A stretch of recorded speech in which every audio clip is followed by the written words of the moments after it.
Donc bonsoir à toutes et à tous. Merci de votre présence virtuelle à ce webinaire dédié à la présentation du master spécialisé CyberCide pour cybersécurité des systèmes complexes pour l'industrie et la défense. C'est un master qui est coporté par l'École de l'air et de l'espace de Salon-de-Provence et l'École centrale Méditerranée, dont le campus principal se situe à Marseille. Je me présente, je suis Jean-Marie Rossi, je suis directeur des programmes de la formation continue et des masters spécialisés à l'École centrale Méditerranée. Et pour ce webinaire, j'ai le plaisir d'être accompagné ce soir par le commandant Alain, commandant du Centre d'excellence cyberdéfense aérospatiale de Salon-de-Provence et co-directeur côté École de l'air du master CyberCide, du capitaine Sébastien, adjoint au chef du CEC, responsable également de la formation du master CyberCide à l'École de l'air. Nous aurions dû avoir le professeur Caroline Fossati, qui est la co-directrice du master CyberCide côté École centrale Méditerranée, mais un imprévu familial l'empêche d'être parmi nous ce soir. Nous aurons également Céline Auger, qui est chargée de développement pour le master à l'École centrale et pour l'ensemble des masters spécialisés. Et nous aurons aussi le témoignage de Yann Fontaine, qui est un étudiant actuel de la promotion 2023.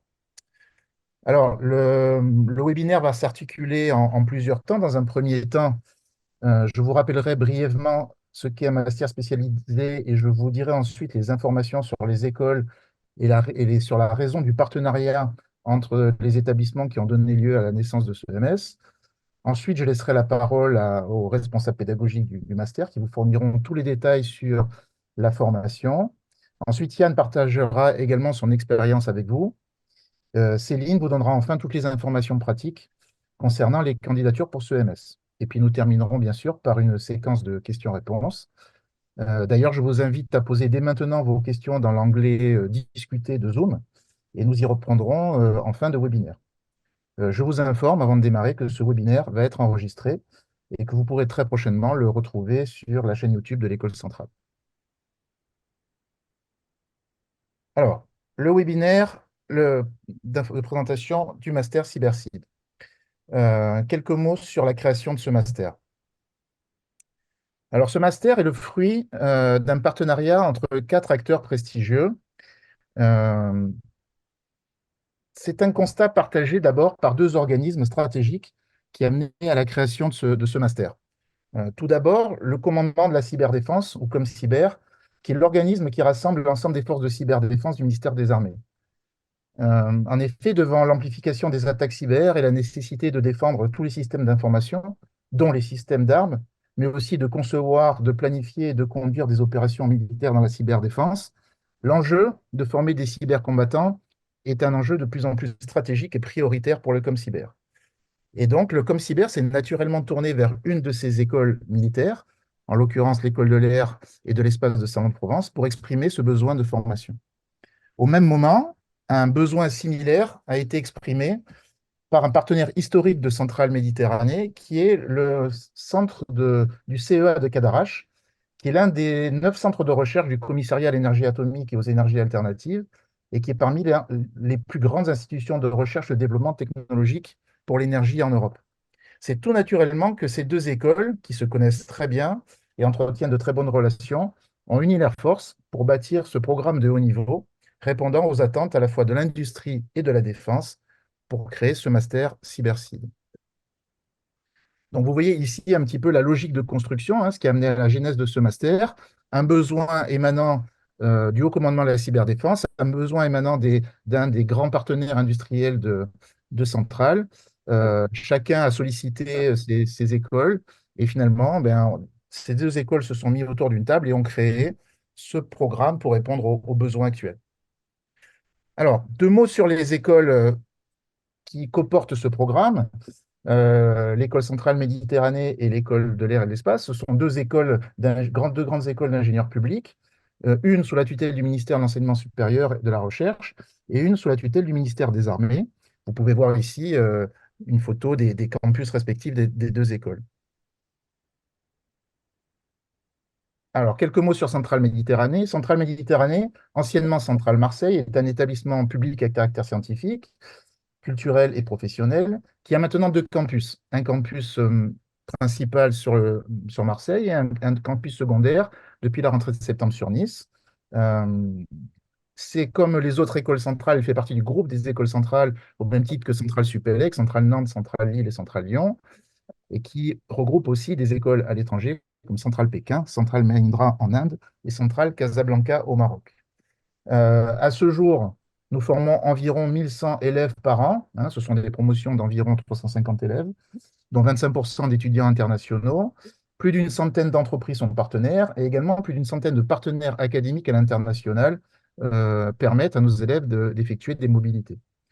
Nous avons environ une centaine d'enseignants-chercheurs permanents dans l'école et plus de 200 intervenants, experts, professionnels, issus de l'industrie ou d'organismes de recherche. D'ailleurs, l'école donne une part importante à la recherche puisqu'elle compte 8 laboratoires en co-tutelle au sein duquel travaillent les enseignants-chercheurs de l'école. Cette école, qui est issue de la fusion de plusieurs écoles d'ingénieurs, dont certaines qui sont plus que centenaires, compte plus de 11 000 diplômés au jour actuel. Sa vocation est de former des ingénieurs généralistes et des managers innovants, ouverts à la coopération à l'international et empreints d'un grand sens des responsabilités. Et pour cela, elle offre une gamme complète de formations qui va d'un bachelor Bac+3 qui est ouvert cette année à Nice, à son cursus classique d'ingénieur, mais également des formations de type gradué de programme et bien sûr des masters spécialisés. Alors, l'école de l'air et de l'espace de Salon est une école qui forme des experts dans les domaines aéronautique et spatial, aptes à combattre, à faire face dans un contexte d'affrontement multiforme dans les espaces cyber-informationnels. Et cette école forme également, bien sûr, des officiers et des pilotes. Et euh, cette école a, depuis quelques années, mis la cyberdéfense comme une priorité stratégique, d'où la création d'un centre d'excellence en cyberdéfense sur le site de l'école de l'air à Salon-de-Provence, hein. Euh, cette école, d'ailleurs, qui aussi fait une paire balle à la recherche et qui développe d'autres formations de team master spécialisés et d'autres activités de recherche, notamment autour de la cybersécurité. Alors, ça, ce sont les écoles, mais en dehors des enseignements intensifs, ben, il faut aussi pouvoir se détendre et passer de bons moments dans les écoles. Et que ce soit à l'école de l'air ou à l'école centrale Méditerranée, ces deux établissements proposent énormément d'activités de loisirs, de sports culturels et festifs, grâce en partie à la richesse de leur vie associative. Donc, parmi toutes ces associations, il y en a forcément une ou plusieurs pour vous qui vous permettront de vous relaxer et de nouer des liens de camaraderie avec les différents élèves des établissements. Alors, bien sûr, ces moments agréables, vous pourrez aussi les prolonger ben, dans les villes où vous vous trouverez en formation euh, et profiter des atouts des deux villes qui vont accueillir le master spécialisé. Alors, bien sûr, Marseille, euh, la ville la plus ancienne de France, deuxième ville de France, hein, avec son patrimoine extraordinaire, son vieux port, son Mucem, ses kilomètres de côte, son stade Vélodrome, bien sûr, et son parc national des Calanques, qui est une ville touristique, hein, qui accueille énormément de touristes chaque année. Et cette ville jouit d'un environnement exceptionnel qui vous permettra d'avoir des moments de, de bon temps en dehors des enseignements. Et puis Salon se déroule la majorité des cours du master spécialisé. C'est une petite ville dynamique de Provence où il fait bon vivre, qui allie le charme d'une petite ville avec la campagne et de nombreuses activités urbaines. C'est la capitale des huiles et des savons, mais c'est également la base de la patrouille de France, hein, d'ailleurs, qui est basée juste à côté, et qui fait partie des toutes premières villes de Provence où il fait bon vivre, et où vous trouverez, j'en suis sûr, des nombreuses activités à faire en dehors de vos enseignements. Alors, pourquoi faire un master spécialisé? Peut-être rappeler pour certains la différence qu'il y a entre un master ER et un master spécialisé. Un master spécialisé, c'est une formation professionnalisante, exigeante et de haut niveau, qui s'adresse à la fois à des jeunes diplômés Bac+5 souhaitant compléter leur formation initiale, soit leur formation d'ingénieur, soit leur formation de M2 en sciences, mais également à des professionnels souhaitant un nouveau tremplin pour se réorienter ou pour booster leur carrière. C'est un label de la Conférence des grandes écoles, hein, un label de spécialisation accrédité par la Conférence des grandes écoles qui atteste de la qualité de ce programme. Alors, en particulier, quel est l'intérêt de venir faire ce master et un master en partenariat entre l'école centrale et l'école de l'air? Eh bien, de quoi vous bénéficierez quand vous vous engagerez dans ce master? Vous pourrez vous engager dans un programme qui répond à 100% aux attentes actuelles des entreprises en termes de besoins cyber. Vous bénéficierez d'une formation de haut niveau et d'un suivi individualisé par une équipe qui est toujours à votre écoute et qui sera là à votre disposition pour vous aider dans la recherche de votre stage ou dans la construction de votre projet professionnel. Grâce au programme que décriront mes collègues par la suite, vous verrez que vous deviendrez un expert reconnu et un expert recherché par les recruteurs actuels, ce qui boostera votre employabilité ou permettra, pour ceux qui sont déjà en exercice, de donner une nouvelle dynamique à votre carrière. Et enfin, vous aurez la chance de profiter de la puissance et de l'exigence de deux marques reconnues, deux grandes marques, la marque centrale et les marques École de l'air, et vous pourrez ainsi rejoindre le réseau des nombreux alumni. Voilà un panel un peu général. Et donc maintenant, je vais passer la parole à mes collègues de l'École de l'air pour rentrer dans le vif du sujet et vous décrire le master CyberCide. Merci, tu peux passer à la diapo suivante. Ouais. Alors, ce master, il est quand même orienté et spécialisé d'un côté pour l'industrie et de l'autre côté pour la défense.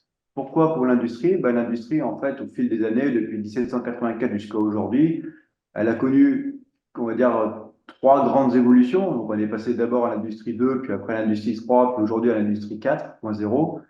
Et l'industrie 4.0, aujourd'hui, contient beaucoup de numérique. Et forcément, avec ce côté numérique, il y a beaucoup de vulnérabilités qui sont arrivées.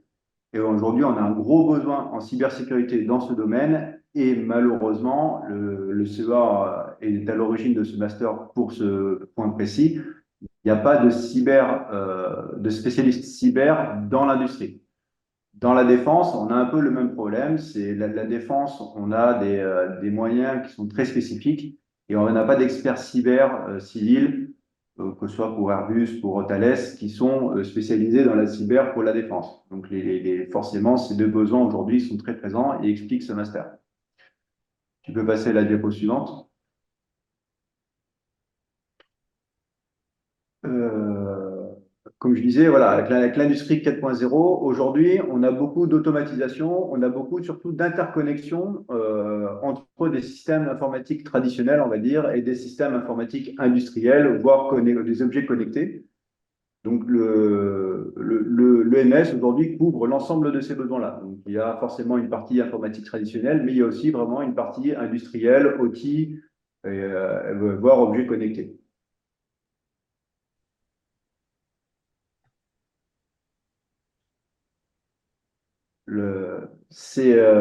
Vous le savez, voilà, il suffit de suivre l'activité de la cyber pour en avoir conscience, mais aujourd'hui, l'industrie est une cible privilégiée des cybercriminels, donc ça touche beaucoup de domaines. La santé en est un, mais c'est pas le seul. C'est le deuxième secteur le plus touché par les cyberattaques en 2021. Et aujourd'hui, on peut noter que trois quarts des acteurs industriels ont fait l'objet d'au moins une intrusion malveillante dans leur structure. Ça, c'est le rapport de Fortinet en 2023. Il y a plein d'exemples. Le CHU de Rouen, par exemple, voilà, la santé en fait beaucoup parler. Du côté de la défense, bah, il suffit de regarder ce qui s'est passé en Ukraine, hein. Il y a eu beaucoup de communication dessus. On voit que la cyber prend une place pas majeure, mais en tout cas importante dans ce conflit. Donc, c'est vraiment un vrai besoin actuel. Et du coup, la cible de CMS, c'est vraiment de venir combler ce manque qu'il y a dans ces deux domaines-là.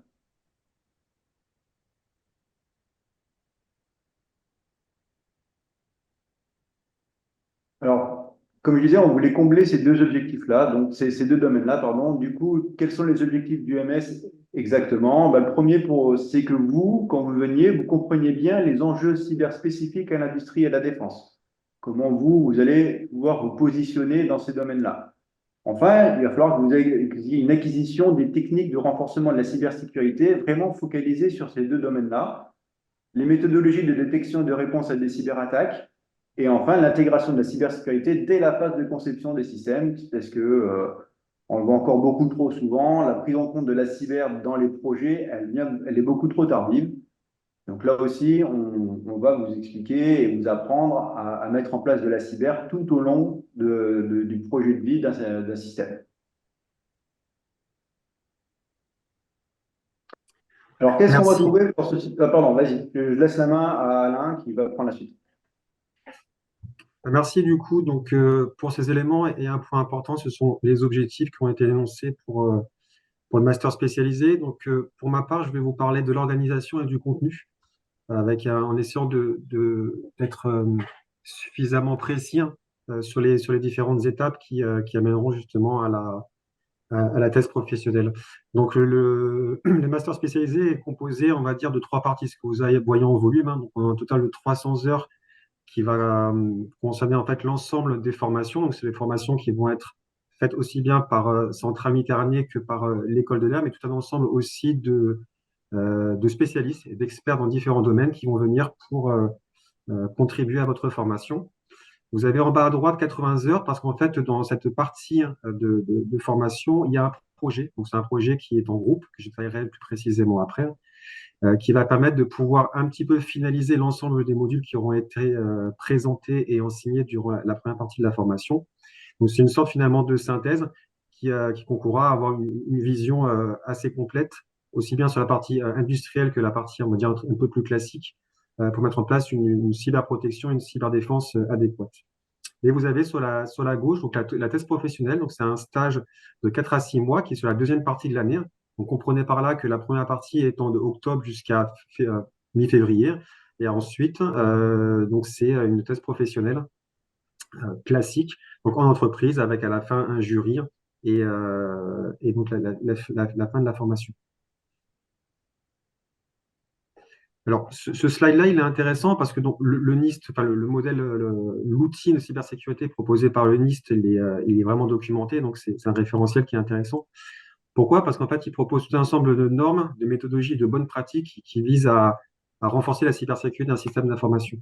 Et en fait, on a mis ce slide-là parce que on s'est calé en fait sur ce modèle et sur cette taxonomie qui nous semble pertinente afin de découper le master spécialisé pour répondre à tous ces enjeux-là. Donc, toutes les différentes étapes que vous avez, donc aussi bien l'identification que la protection, le durcissement, le renforcement d'un système d'information, la détection. Donc, ça, je vais vous en parler juste après. La réponse, comment est-ce que je réponds efficacement à un événement de sécurité. Et ensuite, la remédiation et tout ce qui concourt du coup à la gestion de crise et faire en sorte que mon État retourne dans un système nominal. Donc, pour être un petit peu plus précis, donc les deux premiers modules, ce que vous avez sur la gauche en haut à gauche, donc le 1 et le 2, c'est vraiment une remise à niveau et c'est des fondamentaux. Alors, qu'est-ce que ça veut dire fondamentaux? En fait, c'est ce que nous considérons comme éléments de base, prérequis et nécessaires à pouvoir appréhender de manière, on va dire, efficace les autres modules qui sont présentés juste après. Donc, c'est une vision qui se veut assez généraliste, donc qui va couvrir aussi bien du droit que des concepts fondamentaux, donc c'est de la pratique et de la théorie. Une catégorisation de la menace, mais qui sera vraiment employée après, par exemple dans le module 3 que je détaillerai juste après. Donc voilà, on a vraiment ici une culture qui nous semble vraiment essentielle pour pouvoir appréhender les autres lieux. À noter qu'il y a aussi la possibilité donc de passer le CCNA, donc l'école de l'air et de l'espace est partenaire avec Cisco Academy, et donc nous mettons en place et nous offrons la possibilité de passer le CCNA académique, donc qui est composé de 4 niveaux, ainsi que le Network Security. Vous avez donc ensuite en module 3 la cartographie des systèmes. Donc en fait, on va suivre une logique. Donc c'est la compréhension d'un système d'information sur lequel on est. Comment est-ce que je vais faire en place de la cyberprotection? Donc on va faire de l'analyse de risque, on va faire des audits, on va faire du durcissement, une compréhension de la cartographie des systèmes, une compréhension de la menace. Qu'est-ce que c'est que la menace? Donc demain, j'arrive dans une entreprise. Si je dois mettre en place une stratégie de détection, comment je fais? Comment je mets en place aussi une stratégie adaptée à une menace, donc à un environnement donné. Donc ça, c'est une vision qui est enseignée, aussi bien d'un point de vue pratique que théorique, afin que l'apprenant, lorsqu'il arrive dans une entreprise, ait déjà des outils lui permettant de pouvoir répondre déjà à cette première problématique. Une fois que j'ai mis en place ma stratégie, une fois que j'ai une vision, je vais donc arriver au module 4. Et donc là, je vais pouvoir pratiquer. Donc, je vais mettre en place ces bonnes pratiques. On parle de durcissement système, on passe de concepts de sécurisation classique. Donc, c'est dans le firewall que les équipements actifs, mais on va un petit peu plus loin. On a aussi donc la cryptographie, donc une compréhension des échanges sécurisés, donc des protocoles sécurisés. Et on a aussi du coup la sécurité des logiciels. Alors, il faut bien comprendre ici en fait que l'UE4, c'est vraiment les piliers de la cybersécurité qu'on les entend. Donc, c'est la sécurité des données, sécurité des systèmes, sécurité applicative et sécurité de l'utilisateur. Donc, c'est vraiment les piliers qui nous permettent de pouvoir avoir une réflexion, on va dire, holistique sur notre système d'information. L'UE4, méthode et outils de détection. Là, on va aller un petit peu plus loin. On va donc utiliser des approches mathématiques, donc des approches de machine learning, deep learning, ainsi que du data mining appliqué à la cyber, donc du traitement de données et le fait de pouvoir avoir un traitement adapté à la compréhension de la menace cyber. Vous avez également les mécanismes et outils de détection. Donc là, on a, au travers de l'UE4, mis en place un système d'information qui est sécurisé, qui répond en tout cas à des enjeux de cybersécurité, on va dire globale. Là, on va attaquer la cyberdéfense. Donc, c'est comment est-ce que je mets en place des mécanismes me permettant de détecter. Donc, quelles sont les politiques que je vais mettre sur mes systèmes d'information afin de pouvoir générer des événements de sécurité, comment je vais pouvoir les ingérer, les détecter. Donc, on va parler de SOC, on va parler d'équipements terminaux au niveau des postes informatiques. On va parler donc du coup de toute la partie analyste SOC, donc les 3 niveaux, analyse N2, N3, jusqu'à la partie 6 heures, donc la partie réponse à incident, afin de pouvoir avoir une vision complète du traitement de la menace. Et c'est là qu'on va arriver à l'UE6, et on est plus du coup sur la réponse. Donc là, on sort du SOC et on arrive sur la partie 6 heures, certes, en tout cas avec les différenciations sur l'aspect métier. Comment est-ce que je fais une réponse à incident? Voilà. Quelle est la différence avec une investigation numérique? Quelles sont les différentes étapes? Quelles sont les bonnes pratiques? Donc, on va sur de la méthodologie, on est sur de la pratique, on est sur la partie technique. Donc, on va assez loin en partie technique, mais on va aussi loin sur les concepts. C'est-à-dire que je ne vais pas simplement me contenter de répondre aux problématiques de l'investigation numérique. Il faut aussi que je réfléchisse à un PCA-PRA, par exemple, un PCI-PRI ou un BIA. Il faut que je puisse répondre dans mon entreprise à faire en sorte de pouvoir retourner dans un état nominal en tout cas dans un temps acceptable. D'où la dernière étape, la remédiation. Le 7, dont je vous parlais tout à l'heure, est les 80 heures du projet en équipe. Voilà, c'est fait en trinôme généralement, modulo effectivement le nombre de personnes par promotion. Mais l'idée, c'est qu'on puisse avoir une réflexion sur un problème donné. Donc demain, vous arrivez dans un cas réel, j'ai une entreprise qui a cette configuration donnée. Je souhaite mettre en place une infrastructure sécurisée. Et donc, il faut prendre en compte tout un ensemble de critères qui ne sont pas simplement techniques, qui sont aussi environnementaux, qui sont contextuels, qui sont financiers, afin de pouvoir proposer une solution adaptée à ce qui est attendu. Le dernier point, l'électif est particulier. Donc, il y a 2 types d'électifs. Un électif défense, qui, comme précisé, soumis à une habilitation, et un électif transport énergie. Alors, qu'est-ce que c'est finalement l'électif? C'est la mise en condition réelle pour les apprenants de pouvoir toucher du doigt, notamment ce qui a été dit tout à l'heure, par exemple, sur la partie défense.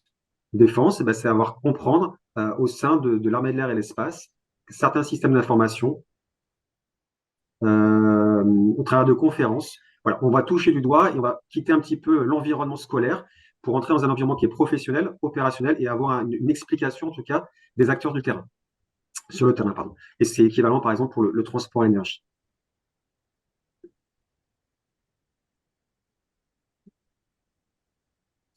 Enfin, je laisse la main à Sébastien pour cette partie.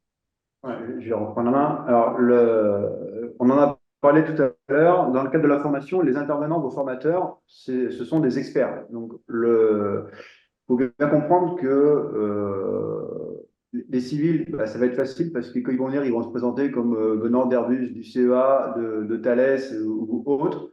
Ils ont une expertise qui est fortement reconnue, ne serait-ce que par leur appartenance à ces établissements. Et ce sont des vrais experts du domaine. Mais vous avez aussi des militaires qui vont venir. Il faut bien comprendre que ce n'est pas parce qu'ils sont militaires que ce ne sont pas des experts. Ce sont également de vrais experts du domaine qui sont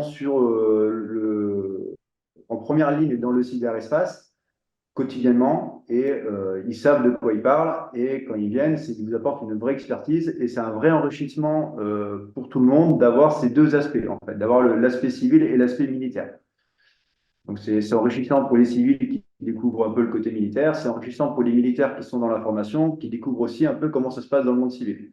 Donc, c'est une vraie plus-value et c'est un vrai point fort de ce master spécialisé. Voilà, là, vous avez à peu près un panorama des acteurs. Donc, il y a le Crédit Agricole, par exemple, qui vient. Il y a Alstom, il y a les hôpitaux de Marseille qui s'occupent de la partie santé. Il y a Réa Group, il y a Airbus, il y a les aéroports de Marseille, il y a le port de Marseille aussi, il y a Naval Group. Voilà. Donc, il y a beaucoup, beaucoup de monde qui intervient. Et ça fait un panorama très riche et très enrichissant.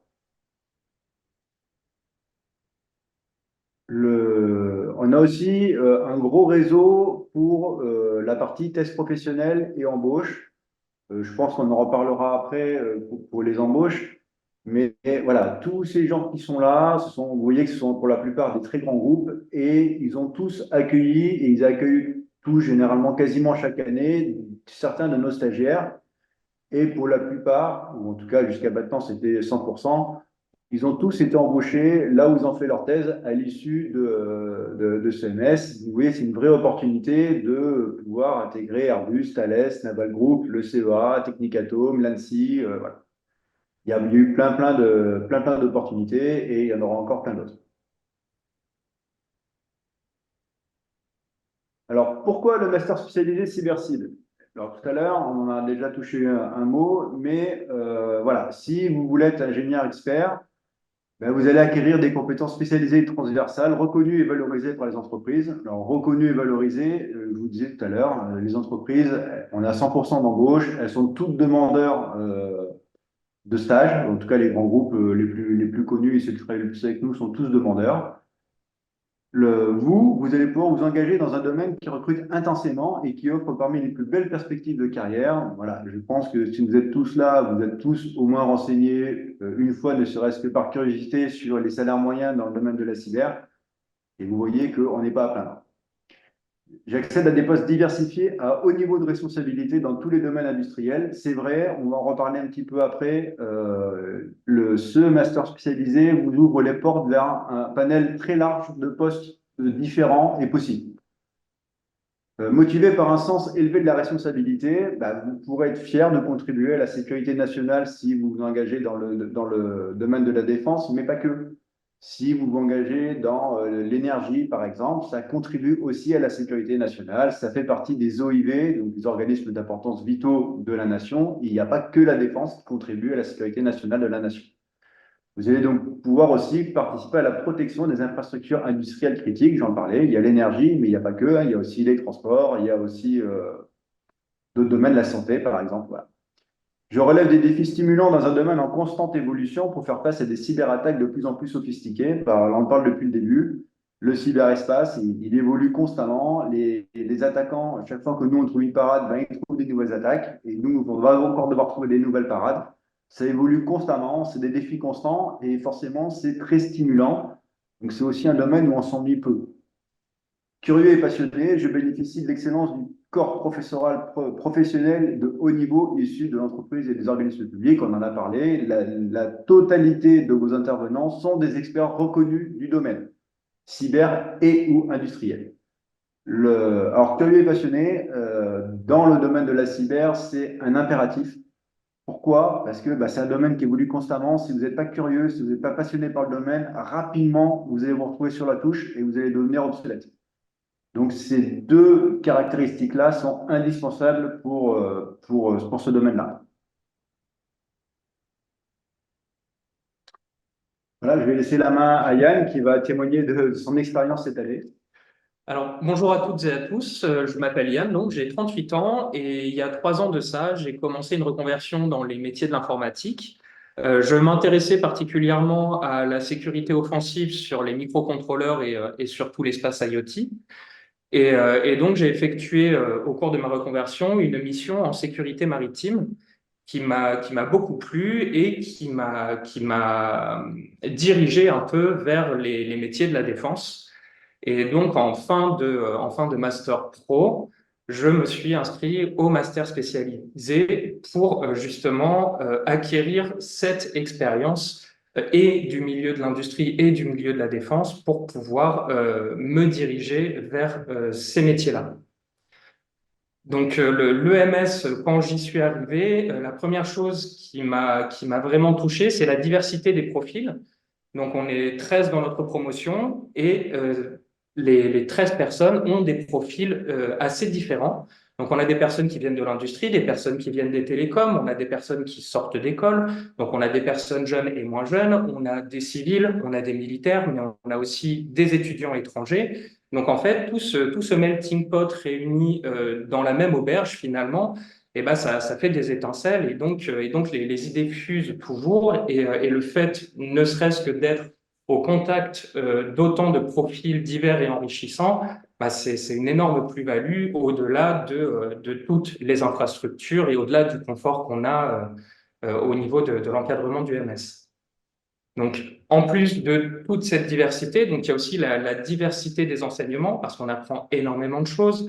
On apprend tout ce tout ce qu'a pu citer le commandant Alain dans le cursus. C'est très vaste, mais en même temps, c'est nécessaire et ça donne une bonne vue globale de la situation. Il y a aussi beaucoup d'ouverture sur les technologies d'avenir pour la cybersécurité et la cyberdéfense. Donc, on a par exemple un module d'intelligence artificielle appliqué à la détection, ce qui est très pertinent pour l'avenir de la profession.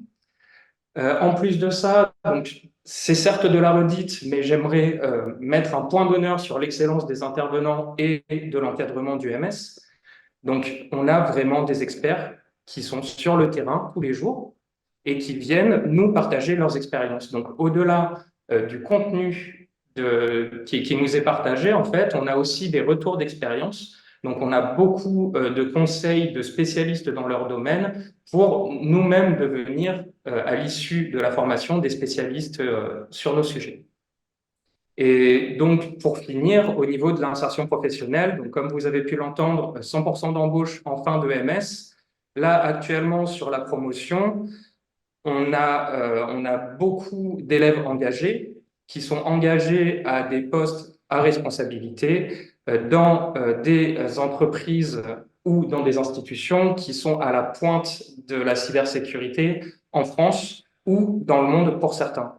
Donc, pour en citer quelques-uns et pour pas faire de jaloux, on a Orange Cyberdéfense, on a Thales, on a Airbus, on a Naval Group, on a le CEA, je suis sûr que j'en oublie, on a General Electric, donc que de très gros acteurs finalement du domaine, et ce qui prouve la pertinence de cette proposition et la bonne décision stratégique qui a été prise par nos établissements de référence, donc Centrale et l'École de l'air et de l'espace, mais aussi le CEA et le ComCyber. Merci beaucoup, Yann. Je crois que je vais repasser la main à Sébastien pour nous dire un petit peu, alors pour prolonger un peu le propos de Yann, hein, sur qu'est-ce qu'on fait ensuite à la sortie. Voilà, c'est ça. Donc, tout à l'heure, on disait, voilà, on a 100% d'embauche dans une grosse diversité d'emplois. Forcément, la cible prioritaire en sortie, ça reste le responsable de la sécurité des systèmes d'information d'une entreprise, d'un grand groupe ou d'un petit groupe, en fonction des embauches que vous avez.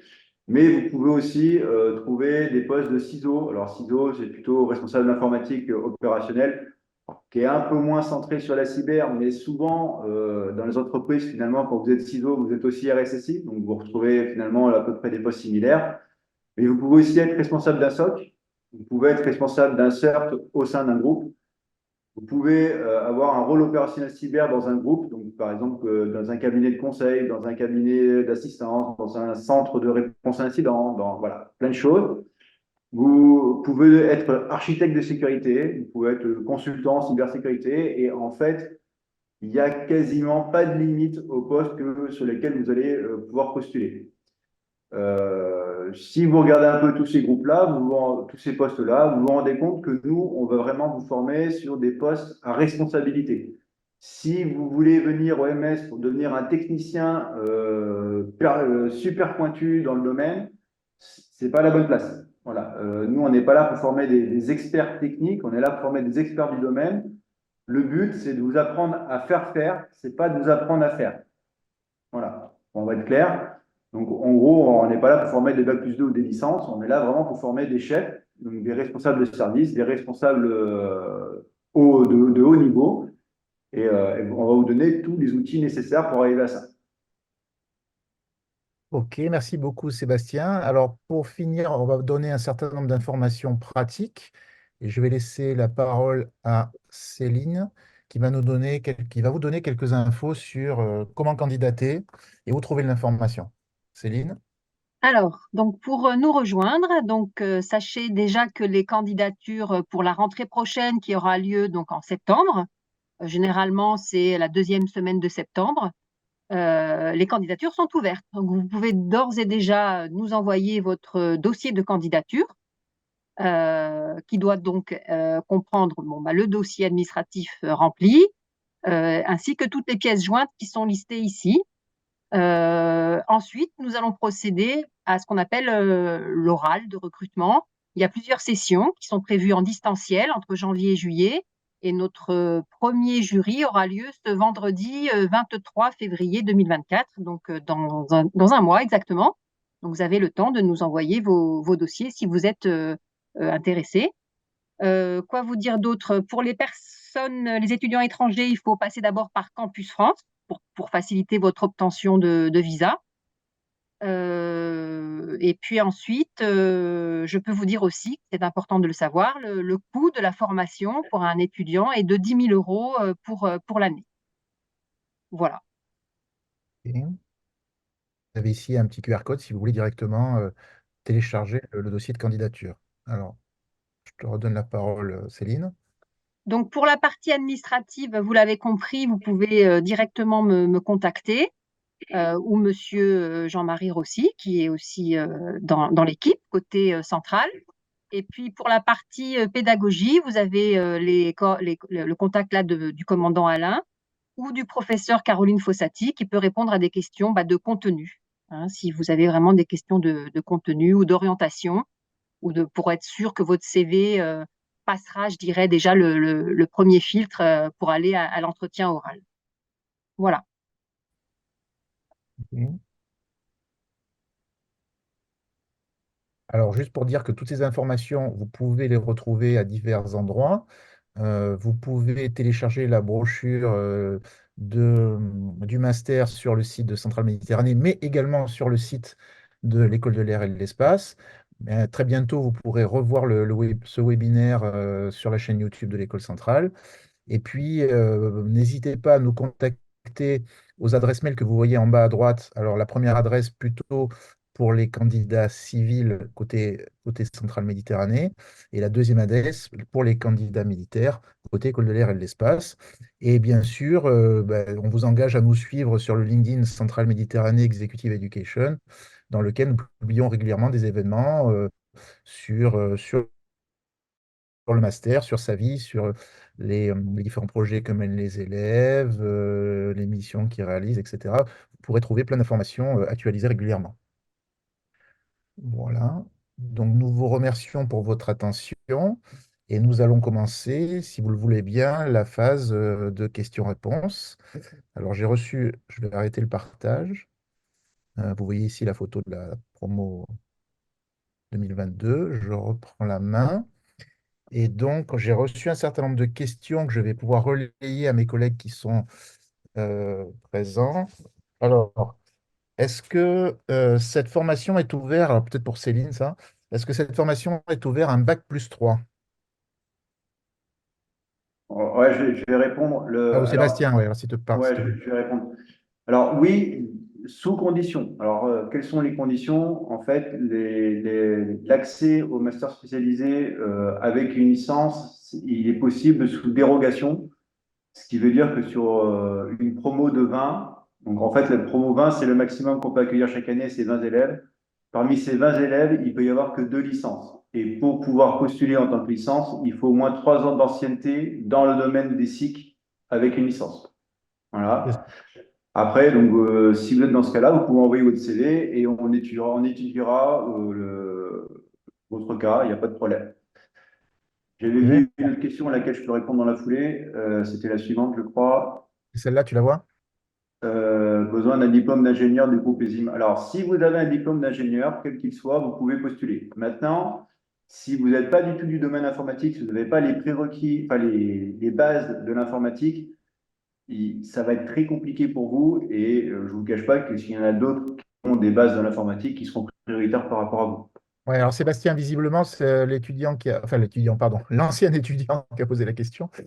Euh, il a eu un parcours pendant des années dans l'informatique, puis ensuite une évolution vers le commercial. Donc je pense qu'il doit avoir une base informatique. Bon, à vérifier, mais en tout cas, voilà, il a eu des années professionnelles dans le domaine de l'informatique, donc c'est un dossier qu'on peut étudier et puis qu'on regardera.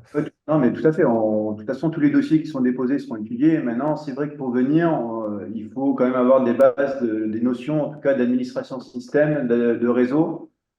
On ne demande pas d'avoir un gros niveau, mais au moins de connaître, de savoir ce que c'est des protocoles, savoir ce que c'est qu'un RSIP, c'est quoi un routage, voilà, c'est quoi un Linux, voilà. Alors Sébastien, dans le prolongement de cette question, moi j'en ai une que j'avais notée. Quels prérequis sont-ils nécessaires? Bon, tu l'as un peu dit. Et finalement, moi je prolonge un peu. Est-ce que quelqu'un qui viendrait d'une école d'ingénieur ou d'un master, par exemple en mathématiques appliquées, choses comme ça, pas forcément pure informatique, pourrait postuler? Alors, oui, il peut postuler, mais comme je dis, il faut qu'il ait des compétences de base. S'il les a acquises à titre personnel, parce que voilà, c'est un domaine qui lui plaît, ça nous va. Après, si la marche, si quelqu'un qui vient, qui n'a jamais fait d'informatique, la marche sera trop haute. Ok. Voilà. Comme je disais tout à l'heure, on n'est pas là pour faire la technique, même si on en fait. Dans tous les domaines, j'ai vu qu'il y a une question qui était comme ça, c'est pour ça que j'y réponds en même temps. Dans tous les domaines qu'on aborde, on fait de la technique. Mais après, il faut bien comprendre que pour devenir un expert de la réponse à un incident, par exemple, il faudrait faire la technique pendant un an, faire que ça pendant un an. Et ici, c'est pas le but. Donc, en fait, quand vous arrivez ici, nous, on va considérer que cet aspect technique, vous l'avez déjà acquis avant. Et du coup, là, on essaie d'aller plus loin et vous allez avoir, de regarder, en fait, de prendre de la hauteur et de voir les choses dans son ensemble.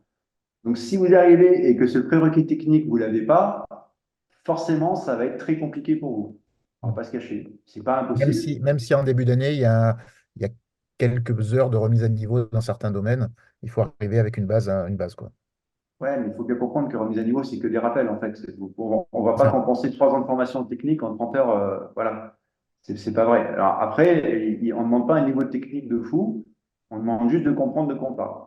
Voilà. Ok. Alors, je vais compléter hein, parce que, et je réponds du coup à la question à quel point rentre-t-on dans la technique. Il faut voir qu'en fait, cette réponse, ça peut que être subjective parce que ça dépend effectivement où est-ce qu'on met, où est-ce qu'on met le seuil. Si on veut comprendre ce que l'on fait, il y a forcément de la technique. Et ça veut dire que les prérequis, normalement acquis au travers d'un cursus, doivent être un minimum pour quand même faire de la technique. Je veux bien que quand on fait de l'analyse du risque, quand on monte un SOC, on va pas simplement appuyer sur un bouton, donc il y a vraiment les mains dans le cambouis et on va comprendre ce que l'on fait. Mais l'objectif, et là je rejoins ce qui a été dit, on n'est pas là, par exemple pour la formation SOC, on n'est pas là pour vous apprendre à monter un SOC. Par contre, il va falloir le faire. Mais il va falloir le faire avec déjà des prérequis et des bases. On aura un cours de rétro-ingénierie. Effectivement, il y a des bases à avoir, par exemple, sur un système d'information, sur une architecture système. Donc oui, on met les mains dans le cambouis, oui, il y a de la technique, mais ce n'est pas focus dessus parce que la technique, en tout cas, on estime que c'est un socle essentiel pour pouvoir monter au-dessus. Donc notamment si on veut faire du management ou si on veut gérer une équipe, il faut savoir faire de la technique et comprendre de quoi on parle. Ok, merci, Alain. J'ai une autre question là qui est là. Alors, je ne sais pas qui veut répondre. Pouvez-vous me dire si la formation est disponible en alternance, 6 mois cours, 6 mois en entreprise, aucun changement organisationnel, si le candidat a déjà une entreprise d'accueil dans ce cadre-là? Céline, tu Bah, veux répondre? Alors, Ouais, oui, en fait, il va suivre les 6 mois et puis ensuite il retournera dans son entreprise pour faire sa thèse professionnelle. Ça peut fonctionner sans donc problème.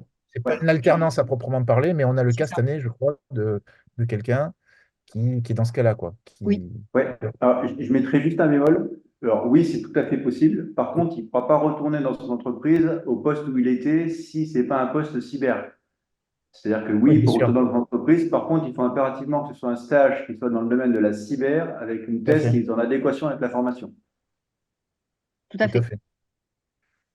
Euh, alors, bon, alors, le temps que je regarde les autres, parce que j'en ai noté, euh, pouvez-vous donner un exemple de projet réalisé dans le cadre du cursus, les fameux projets de 80 heures? Est-ce qu'il y a un exemple ou deux que vous pouvez, pour illustrer un petit peu le type de projet que font les étudiants? Dans le projet de cette année, c'est ce que j'ai illustré, hein, donc je vais, à défaut de répéter, je vais essayer de compléter, hein.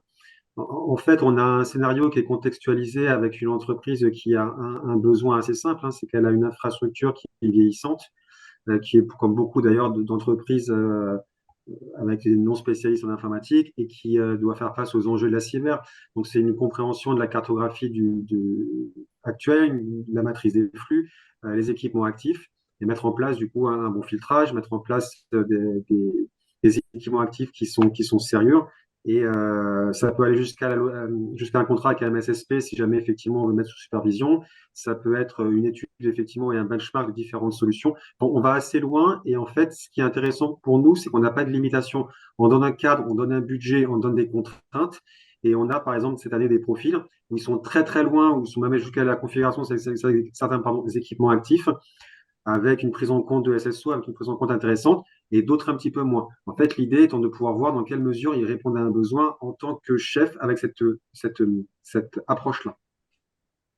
Alors, je ne sais pas si je réponds à la question, n'hésitez pas à la reformuler dans le chat Oui, si oui. c'est bon, je Alors, sais pas si, hein. j'ai une autre question pour les spécialistes, Alain ou Sébastien. La formation, alors, je ne sais pas si vous voyez mon chat ou pas. Non, Oui, très bien. ah, voilà. La formation aborde l'aspect défensif, tourné vers le SOC, Blue Team entre parenthèses. Est-ce que la formation abordera le côté offensif, côté Red Team? Est-ce que ça parle à quelqu'un, cette question? Alors, je vois pas la question, je vais pouvoir y répondre, mais je la vois pas, du coup, il faudra que je la relise dans son Alors, intégralité. je la reformule, hein. La Oui, formation aborde l'aspect défensif tourné oui, vers le SOC, entre parenthèses, Blue Team. Est-ce oui. que la formation abordera le côté offensif, entre parenthèses, côté Red Team? Alors, ouais, je vais répondre. Alors, la réponse est non. On aborde très rapidement le côté offensif au travers de certains TP, mais plus pour illustrer en fait c'est quoi une attaque, comment ça marche pour en fait mieux se défendre. Après, on rejoint ce que je disais tout à l'heure. Ici, on n'est pas là pour faire des super techniciens. Si vous voulez faire pen tester, c'est pas la bonne formation. Voilà, clairement. Ok. Alors, je vais regrouper deux questions. Il y a des gens qui, en fait, souhaiteraient savoir si on peut former les gens avant l'EMS pour se préparer au MS. Donc, en gros, est-ce qu'on propose des choses à des gens qui sont bac+2 ou bac+3 afin de les préparer? Et je regroupe ça avec une question. Dans le cas d'un BUT informatique dont la spécialisation en cyber ne commence qu'en deuxième année, est-ce que ce bachelor est toujours admissible? Donc, quelqu'un qui aurait fait un BUT mais, d'info, hein, si je comprends bien, avec une spécialité cyber à partir de la deuxième année, est-ce qu'il a un background de...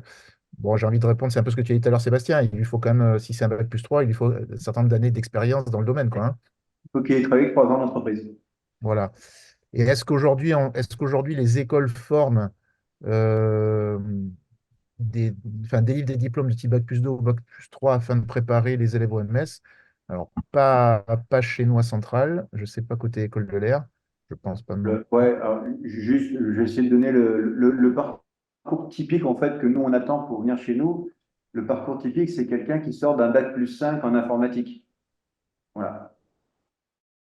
Et qui veut se spécialiser en cybersécurité. Ça, c'est le parcours classique, en fait, de ce que nous, on attend. Et c'est pour ça qu'on dit qu'on est là pour former la technique, parce que toute cette partie technique, normalement, il l'a déjà faite dans son bac+5. Alors après, je pense qu'il y a quelqu'un qui est diplômé d'une école généraliste avec une spécialité en informatique, comme on peut en trouver dans les écoles centrales ou à l'ENSIMAG ou des choses comme ça. C'est des gens qui ont un background qui est solide aussi, hein. Alors, Non, mais c'est ça, enfin, c'est ça, c'est l'idée, ouais, c'est l'idée. voilà. Alors, une question, ben, vous connaissez la réponse, mais je la formule. Bonsoir, module électif défense. Peut-on demander une habilitation confidentielle défense? Alors, là aussi, je peux répondre assez facilement.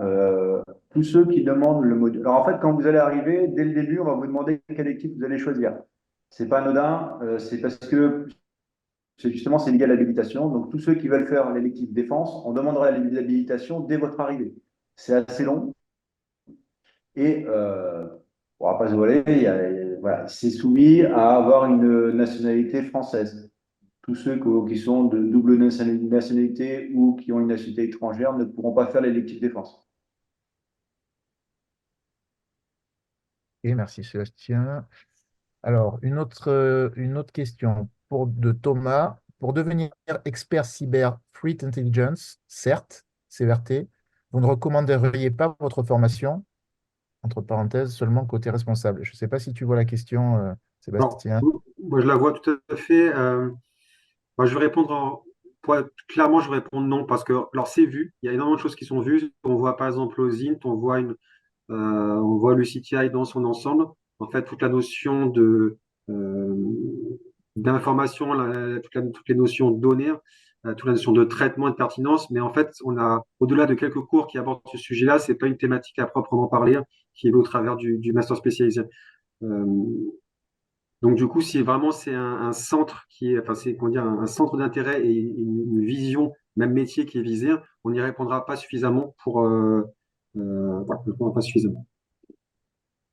Merci Alain. Une question peut-être pour Céline. Je vais juste te préciser une chose. Vas-y, pardon. En fait, ça complète un peu la réponse d'Alain et ça va peut-être répondre à d'autres questions qui vont arriver dans la foulée. Concrètement, aujourd'hui, si vous avez une vision très précise de quel métier vous voulez et que vous voulez devenir un expert de ce domaine-là très précis, c'est pas la bonne formation. Voilà. Nous, on est plutôt sur une formation cyber qui couvre avec assez généraliste. Vous serez des experts de la cyber dans le domaine de l'industrie et de la défense, mais vous ne serez pas expert CTI, vous ne serez pas expert OSINT, vous ne serez pas expert réponse à incident.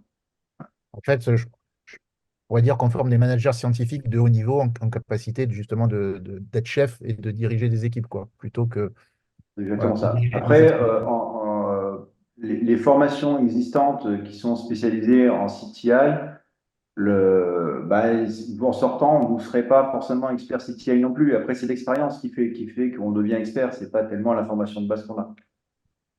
Alors, une question très technique, très pratique, c'est toujours sur l'élective défense. Y a-t-il un âge limite pour l'élective défense? Non, il n'y a pas d'âge limite. Ok. Ok, très bien, merci. Et alors, j'avais une question peut-être pour Céline de Sofiane. Peut-on trouver une société, faire la formation en alternance pour une prise en charge des frais par l'entreprise? Eh ben, si l'entreprise, pour l'instant, on ne fait pas de l'alternance au sens alternance comme on l'entend, mais si l'entreprise accepte de ne pas vous voir, entre guillemets, pendant 6 mois, mais qu'elle vous récupère après sur une thèse professionnelle, ça peut fonctionner. Ça peut fonctionner. Ok. Alors, ça n'a pas fonctionné. Précisez bien à l'entreprise que pour le moment, on n'est pas encore RNCP. On va le devenir, mais on ne l'est pas encore. Donc, le financement, il n'est pas ouvert au CPF. Et, si l'entreprise vous finance tout de même, ce n'est pas les mêmes tarifs pour l'entreprise. Donc, il faudra revenir vers nous pour avoir les bons tarifs dans ce cas précis. Alors, il y a une question de Sofiane. Alors, peut-être Sofiane est arrivé, n'était pas là au début du webinaire, parce qu'il demande quelles sont les matières enseignées. Au juste, mais les matières enseignées ont été décrites par Alain. En fait, elle couvre, il y a marqué cybersécurité dans l'intitulé du diplôme, donc ça comprend aussi bien la cyberdéfense que la cyber-résilience, cyberprotection, et donc en fait, on couvre ces domaines-là. Donc on a toute la culture du SOC, stratégie de détection, la réponse à incident, l'investigation numérique, on a la rétro-ingénierie. En cyberprotection, on a tout ce qui est audit. Donc audit offensif, on n'en fait pas tel que ça a été expliqué, hein. Mais on a les analyses de risque, notamment avec la méthode EBIO-CRM. En cyber-résilience, on a la partie PCA-PRA, la partie la PCRI, ou pourquoi pas aussi, le BIA. Enfin, on a tous ces éléments-là permettant de pouvoir répondre aux enjeux de l'entreprise. Donc, je ne peux pas donner une liste comme ça exhaustive, hein. C'est pour vous dire qu'on couvre les Ouais, bien trois sûr. domaines en tout cas, les trois domaines cités de la cybersécurité. Je ne sais pas si ça répond à votre question, il ne faut pas hésiter. Ouais. Oui, visiblement oui. Visiblement oui. Est-ce qu'il y a d'autres questions? On n'est pas très loin de la fin du webinaire. Si vous avez d'autres questions, n'hésitez pas. Je vais Euh, juste rajouter un point par rapport à ce qu'a dit Alain. Si parmi vous, il y en a qui ont besoin ou qui souhaitent vraiment avoir un programme détaillé de chaque formation, qu'ils n'hésitent pas à nous écrire, on leur fera parvenir. voilà, ben, ça va un peu dans le sens de la question qui est posée, Sébastien, juste maintenant. Quelqu'un qui dit, est-ce que vous pouvez résumer les compétences techniques nécessaires pour être éligible à la formation? Ben, peut-être ce que je préconise, c'est que vous rentrez en contact avec nous par mail. Et Mm. puis peut-être on vous propose une petite liste des prérequis nécessaires en Oui, essayant voilà, le plus faut pas possible possible. hésiter. On vous proposera les prérequis nécessaires. On vous proposera aussi des formations courtes que vous pouvez faire pendant l'été pour faire une pré-remise à niveau, on va dire, avant d'arriver. Mais voilà, il faut n'hésitez pas à nous contacter. Et je mettrai juste un dernier point. Il faut bien prendre en considération en fait qu'on est sur l'industriel. Et donc ça veut dire qu'on a quand même si on fait de l'IT, on a quand même du coup un scope qui est plus réduit. Lorsqu'on parle de CERT, ben forcément la partie connaissance ou partie intelligence, si on veut, euh, en termes d'industriel, est plus réduite aussi. Pareil pour la partie réponse à incident sur industriel. Donc on a vraiment ce scope qui est assez unique, mais qui réduit de manière drastique forcément aussi les approches qu'on connaît de manière traditionnelle. Merci Et Alain. Alors, peut-être la ouais, dernière. Ah, pardon, excuse-moi, vas-y, Sébastien. ouais, je suis désolé. Je vais juste vous redonner un dernier point, peut-être pour conclure pour ma part en tout cas. Gardez à l'esprit que cette formation, elle est quasiment unique en France. En tout cas, elle est unique dans le sud de la France. Voilà. Alors, il y avait une dernière question, je ne sais pas si vous la voyez tout en bas de l'onglet discussion. Alors, si je comprends bien, hein, peut-on faire sa thèse professionnelle en lien avec la technique afin de combler cela? C'est-à-dire que, si je comprends bien, est-ce que lors Alors, Ah, je vais répondre, oui, tout à fait, c'est même fortement conseillé. Alors, pas parce d'accord. que ça va combler le côté technique, mais c'est parce que c'est pas un stage d'entreprise que vous faites vraiment, c'est vraiment une thèse professionnelle. Donc, à la fin, on va pas attendre de vous un rendu du style lundi j'ai fait ça, mardi j'ai fait ça. C'est pas ça qui nous intéresse. C'est vraiment que vous répondiez à une problématique et que vous abordiez pardon, cette problématique avec un aspect scientifique. Donc, tout ce que vous avancez dans votre thèse, il faut le démontrer. Et pour le démontrer, il faut de la technique. Oui, ça veut Ok. dire qu'il peut y avoir des tests qui sont à 80% techniques, même techniques bien avancées. Donc, enfin, voilà, faut vraiment pas comprendre que le master spécialisé s'oriente autour de gouvernance et de rapport. On a deux thèses l'année dernière qui étaient notamment enfin, sur le thème de l'IA. C'était quand même relativement bien avancé, hein. Donc, avec un aspect scientifique, donc un état de l'art, une critique de l'état de l'art, avec, voilà, avec un démonstrateur, avec une approche scientifique, en tout cas permettant de valider ces tests. Donc, on a eu quelque chose qui est vraiment technique. Voilà, pour vous donner des exemples de tests techniques qu'on a eu, on a eu des tests on en a aussi d'ailleurs pour cette année, de génération automatique de règles de détection, mais on a aussi eu des tests de génération automatique d'environnement d'attaque dans le cloud. On a eu des tests, voilà, il y a eu plein de choses très techniques qui sont très bien passées quand même. Ok, alors je vois qu'il est 19h30. Je vous propose de clôturer ce webinaire s'il n'y a plus de questions. Avant de clôturer, ben, je voudrais d'abord remercier tous les interlocuteurs, le commandant Alain, capitaine Sébastien, Yann, Céline, pour leur participation. Merci à tous ceux qui étaient présents pour l'ensemble de ces questions. N'hésitez pas à revenir vers nous, soit côté central, soit côté école de l'air, indifféremment. Nous répondrons à toutes vos questions. Et n'oubliez pas la prochaine date des oraux de recrutement. Céline, tu peux me rappeler? Le 23 février. Voilà, vendredi 23 février. Et bien sûr, ça se passera en distanciel pour permettre à tous ceux qui sont éloignés du sud de la France de pouvoir passer les oraux. S'il n'y a plus de questions, merci à tous. On vous souhaite une excellente soirée. Et puis, de toute façon, restez à l'écoute de nos écoles. Il y a toujours des événements qui se profilent au cours de l'année autour de ce master. Nous ne manquerons pas de vous tenir au courant de tout ce qui se passe. Voilà. Merci Merci. beaucoup. Au revoir. Merci. Au revoir à tous.